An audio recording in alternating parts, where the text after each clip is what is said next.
మాధురి సీమంతానికి అందరూ కూడా వస్తూ ఉంటారు. ఇక వచ్చిన ముత్తైదులకు కాళ్ళకు పసుపు రాసి వాళ్లకు కుంకుమ పెడుతూ ఉంటారు. ధాత్రి నిషి అన్ని పనులు కూడా చక్కబెడుతూ ఉంటే మాధురి కౌశికి వాళ్ళు సంతోషపడిపోతూ ఉంటారు. ఇంతలో ఇంటికి వచ్చిన ఒక ముత్తైదువు, ఏమా నిషి, నీ తర్వాత పెళ్లి చేసుకున్న మాధురి అప్పుడే సీమంతం కూడా చేసుకుంటుంది, నీకు పిల్లలు ఇంకా పుట్టలేదు, ఏదైనా ప్రాబ్లం ఉందా అని నిషిని అనేసరికి నిషికి కోపం వస్తూ ఉంటుంది. ఇక వెంటనే లేచి, హౌ డేర్ యూ, నన్నే అంత మాట అంటావా అని నిషి ఆ ముత్తైదు మీద నోరు పారేసుకుంటూ ఉంటుంది. ఇంతలో ఇక కౌశికి కూడా షాక్ అయిపోతూ ఉంటుంది. ధాత్రి కూడా ఏంటండి అలా మాట్లాడుతున్నారు అని ఆ వచ్చిన ముత్తైదుతో చెప్తూ ఉంటుంది.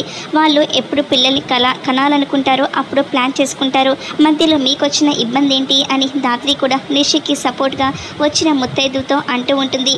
ధాత్రి అలా అనేసరికి ఆవిడ, ముందు నిన్ను కూడా అదే ప్రశ్న అడగాలి, నీకు కూడా పిల్లలు పుట్టలేదు, మీ అక్క వారసత్వమే నీకు కూడా వచ్చిందనుకుంటా అని నిషిని అంటూ ఉంటుంది. ఈ అక్క చెల్లెలిద్దరికీ కూడా పిల్లలు పుట్టే యోగ్యం లేదనుకుంటా అని నోటికి ఇష్టం వచ్చినట్టుగా మాట్లాడేసరికి ధాత్రి కేదార్ కూడా బాధపడుతూ ఉంటారు.